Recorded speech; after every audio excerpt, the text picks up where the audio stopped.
is an intentional man.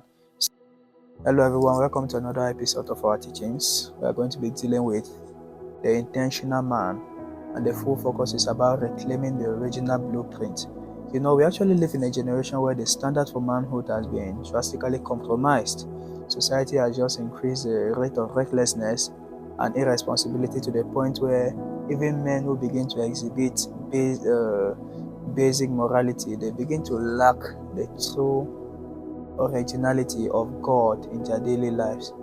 Modern culture itself has created a narrative that accepts infidelity, for example, as a given, promoting idea that it is normal for maybe a man to have multiple partners.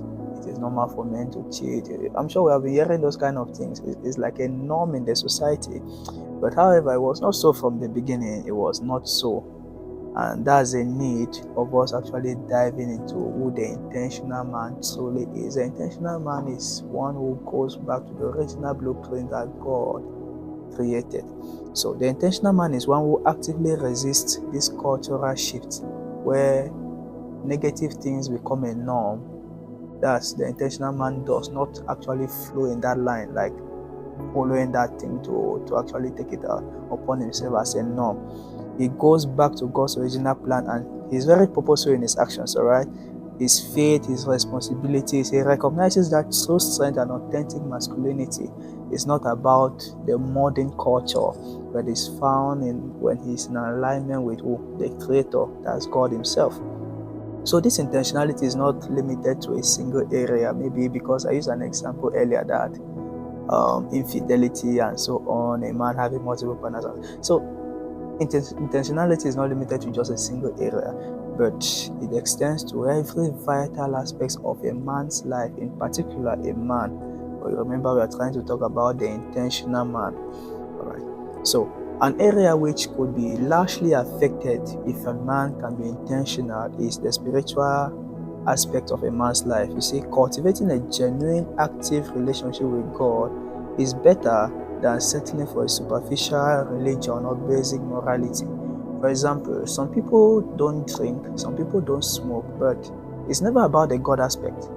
You ask them, that's maybe how they were raised. That's maybe how their culture was from when they were small. That's how they were cultured. So the God-given aspect was never there. Some people don't even cheat. They are very loyal people, but there's no God factor there, which means that spiritual connection with God, they don't have it. There's no alignment in anything. None of their things relate to it. Nothing boils down to the fact that God did. God said, no, there's nothing like that. But that's not how the intentional man is supposed to be. So the intentional man is the one who tries to reconnect back to the original plan and the original blueprint of God.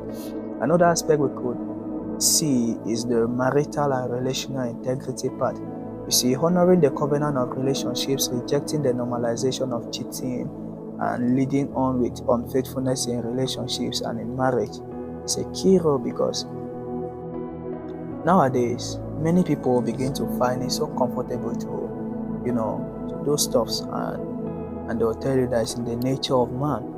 But it was not so from the beginning. You see, man was created with just one woman, Eve, and they were just like that. But modern culture has brought new things, new traditions, new stuff that we don't really know where it's coming from, and we don't know where it's taking us to, but we are sure enough that it's not taking us to God, and it's not in alignment with God. So the intentional man is the one who tries to go back to the original plan and purpose of God, especially when it comes to marital integrity and relational integrity. You could be dealing with a friend, you could be dealing with a classmate, you could be dealing with your sister, your brother.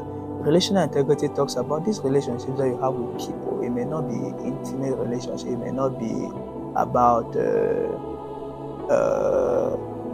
eros and so on. It could be agape love, it could be any other thing. That's even the way you maybe a business owner, the way you relate with your customers. Yes, the integrity really matters a lot. But then only the intentional man is focused to see how truly he can build such integrity. You see, another aspect we'll be talking about will be the health and well-being. You see, stewarding one's physical and emotional and mental health responsibly matters a lot. For example, Okay, let me just use the aspect of drinking, for example. I pray many people don't attack me on this. All right, it is not wise. An intentional man will not go on drinking himself to death. An intentional man will not go on smoking. An intentional man will not go on taking drugs. You see, now these things are against, medically they are wrong, but we try to bring the new culture, the modern culture. We try to evolve and put it and impose it and try to make it a norm. An intentional man sees how he can adjust these aspects of his life. And again, one of the main aspects we'll be dealing on is a business vocational aspect, where he begins to pursue his career, builds an enterprise, and employs financial endeavors with all honesty, diligence, and with the kingdom mindset. And when I speak about kingdom mindset, I'm talking about the kingdom of God actually. So it's actually a time for us to raise a generation of men who are deliberate, of men who are accountable, of men who are steadfast, of men who are responsible. It is an intentional man.